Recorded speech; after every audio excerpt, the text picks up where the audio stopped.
Every morning the eagle came. He knew it was coming. He had always known. He had seen this moment before it happened. That is what endurance looks like, when endurance is the only option left. By nightfall, he was whole. Tomorrow the eagle would come again. He knew that too. There was a war before the world, you know. The gods won, the titans lost. Most of them. Prometheus was a titan who chose the winning side, not out of cowardice, out of foresight. His name means that. He who sees before. He watched humanity. He watched what they could not do, what they could not have, and then he looked at what the gods kept for themselves. The gods were not kind. They were merely powerful. There is a difference. The fire of the gods was not decorative. It was not warmth. It was capacity. The capacity to transform the world, to make, to think beyond what is into what might be. He took a hollow stalk of fennel. He pressed the tip to the divine flame. The ember caught inside, invisible from outside, protected from the wind. He walked back down, no thunder, no alarm. The gods were not watching. They never watched carefully enough. When the fire reached human hands, something changed. Not immediately, not dramatically, but permanently. Zeus noticed. Of course he noticed. He had built the world's architecture.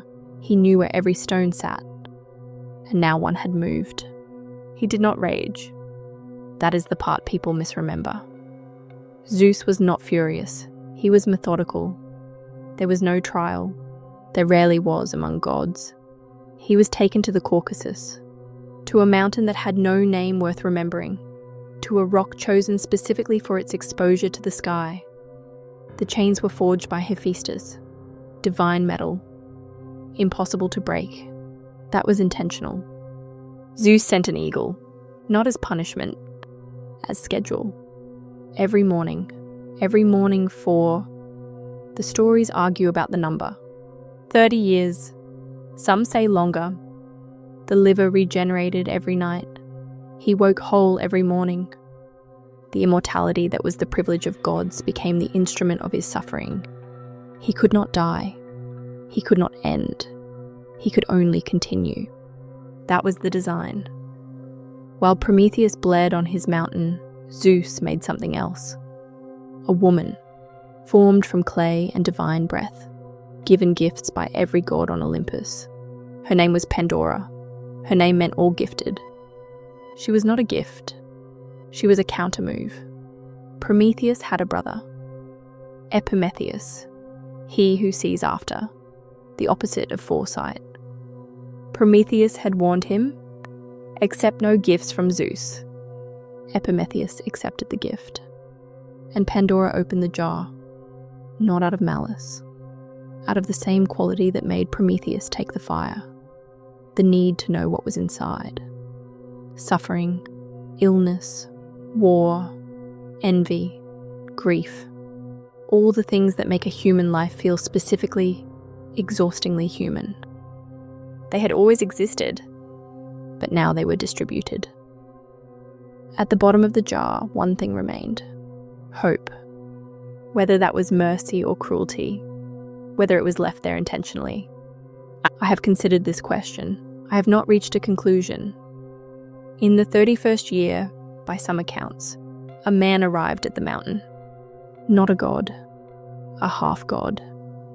The son Zeus should not have had, come to perform a task that served a purpose Zeus chose not to examine too carefully.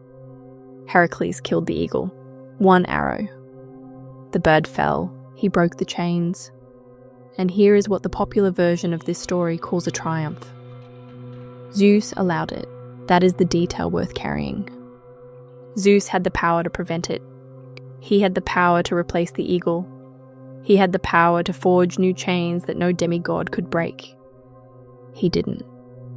When Prometheus had served his purpose, when his suffering had demonstrated to every god and mortal who watched the cost of acting without permission, Zeus released him, through a son he controlled, in a year he had chosen.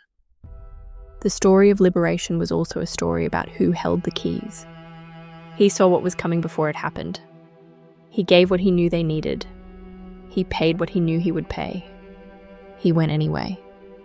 I have thought about that more than I care to admit. I gave wisdom to mortals. I taught them crafts and cities and the architecture of thought. I did it with permission. I have never been certain that matters.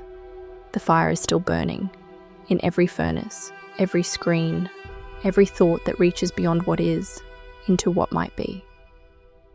Prometheus put it there. He knew exactly what he was doing.